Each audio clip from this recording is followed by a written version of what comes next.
यीशु, इस उपवास काल में प्रभु हमसे कहते हैं, ढोंगियों की तरह मुंह उदास बनाकर उपवास नहीं करो।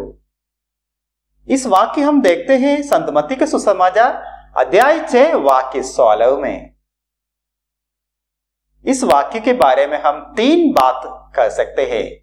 सबसे पहला, बहुवचन का इस्तेमाल किया गया है, ढोंगियों। यही बात हम देखते हैं वाक्य 5 में भी, ढोंगियों की तरह प्रार्थना नहीं करो। दूसरी बात हम बता सकते हैं, ढोंगियों की जिंदगी के बारे में उदाहरण दिया गया है, उनका उदाहरण बुरा है। यह बुरा उदाहरण यह है कि वे अपना मुंह मलिन बना देते हैं ताकि लोगों को पता चले कि वे उपवास कर रहे हैं। और तीसरी बात यह है पुरस्कार के बारे में, ढोंगी लोग क्यों उपवास कर रहे थे?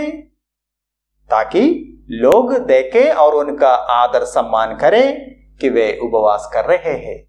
इसलिए प्रभु कहते हैं वे अपना पुरस्कार पा चुके हैं। इस वाक्य की तुलना में वाक्य 17 और 18 आता है। वाक्य 17 और 18 के बारे में ये 3 बात हम देख सकते हैं। सबसे पहला, एक वचन का इस्तेमाल किया गया है। मूल ग्रीक भाषा में एक वचन उपयोग किया गया है क्रिस्त शिष्य के लिए। ये हम वाक्य 6 में भी हम देखते हैं। प्रभु कहते हैं जब तुम प्रार्थना करते हैं तो एकांत में कमरा में जाकर द्वार बंद करके प्रार्थना करो। वाक्य 16 के तुलना में जो नकारात्मक उदाहरण था, यहां पर एक सकारात्मक उदाहरण दिया है, भला उदाहरण दिया है। क्रिस्त शिष्य कैसे उपवास करना है? अपने सिर में तेल लगाओ, मुंह धो लो, ताकि लोगों को पता न चले कि आप उपवास कर रहे हैं। और तीसरी बात यह है कि पुरस्कार, ईश्वर जो अदृश्य को भी देखता है तुम्हें पुरस्कार देगा। ढोंगियों की तरह नहीं, ढोंगियों को तुरंत पुरस्कार मिल जाता है, उनको लोगों की तरफ से आदर सम्मान मिल जाता है, लेकिन ईश्वर की तरफ से कुछ भी नहीं मिलेगा।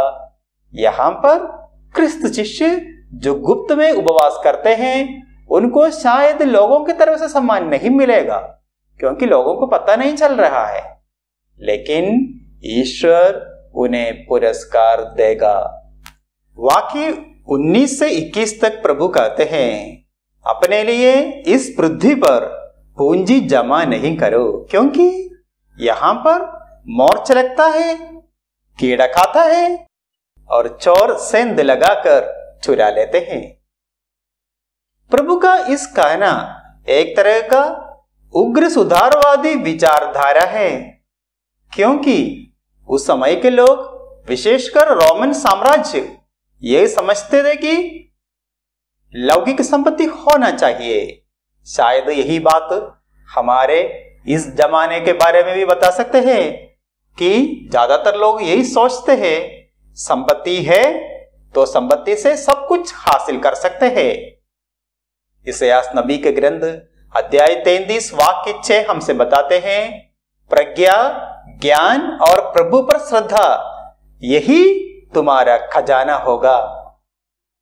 यही बात उपदेशक ग्रंथ अध्याय 2 वाक्य 20 से 26 तक और स्तोत्र ग्रंथगार अध्याय 49 वाक्य 16 से 19 तक और संत लूकस के सुसमाचार अध्याय 12 वाक्य 16 से 21 तक धनवान के दृष्टांत में हम देखते हैं। प्रभु कहते हैं ऐसे एक जगह है जहां पर आपको पूंजी जमा कर सकते हैं, वहां पर मोर्चा नहीं लगता, कीड़ा नहीं खाता और चोर सेंध लगाकर नहीं चुरा सकता। उस जगह का नाम है स्वर्ग। और प्रभु कहते हैं हमारे हृदय पूंजी का अनुसरण करता है। जहां पर पूंजी है वहां पर हृदय रहेगा।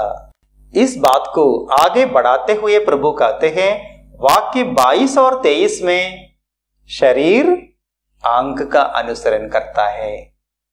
वाक्य 22 में हम देखते हैं अगर आंख अच्छा है तो शरीर प्रकाशमान होगा, और 23 में हम देखते हैं अगर आंख बीमार है तो पूरा शरीर अंधकारमय होगा। प्रभु कहते हैं जो ज्योति तुम में है, अगर वही ज्योति अंधकार है तो अंधकार कितना भयानक होगा।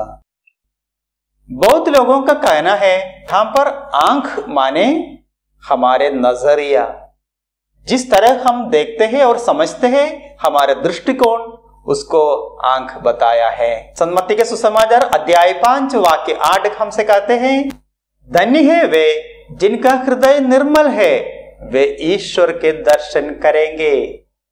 प्रभु कहते हैं शरीर आंख का अनुसरण करता है, हृदय पूंजी का अनुसरण करता है।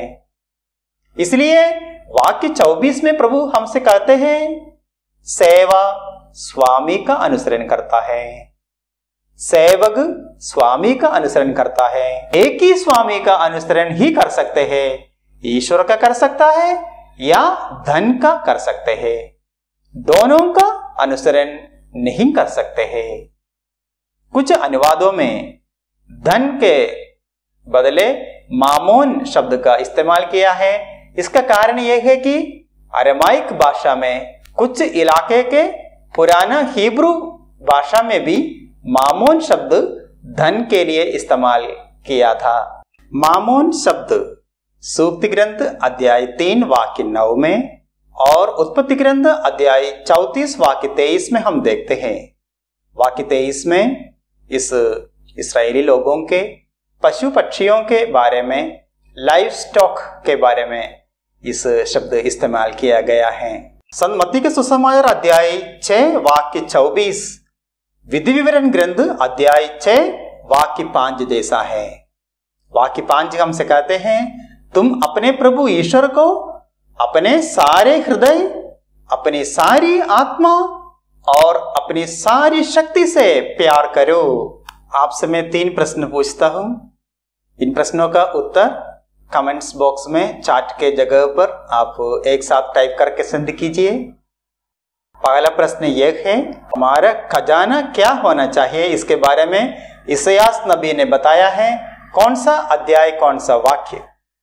दूसरा प्रश्न यह है अरामाइक भाषा में धन इस शब्द के लिए कौन सा शब्द इस्तेमाल किया जाता था? तीसरा प्रश्न यह है हम हमारे ईश्वर को सारे हृदय, सारी शक्ति, सारी आत्मा से प्यार करना चाहिए। यह विधि विवरण ग्रंथ में कौन सा अध्याय, कौन सा वाक्य में देख सकते हैं। अगले एपिसोड में मिलते हैं। सबको उपवास काल के शुभकामनाएं।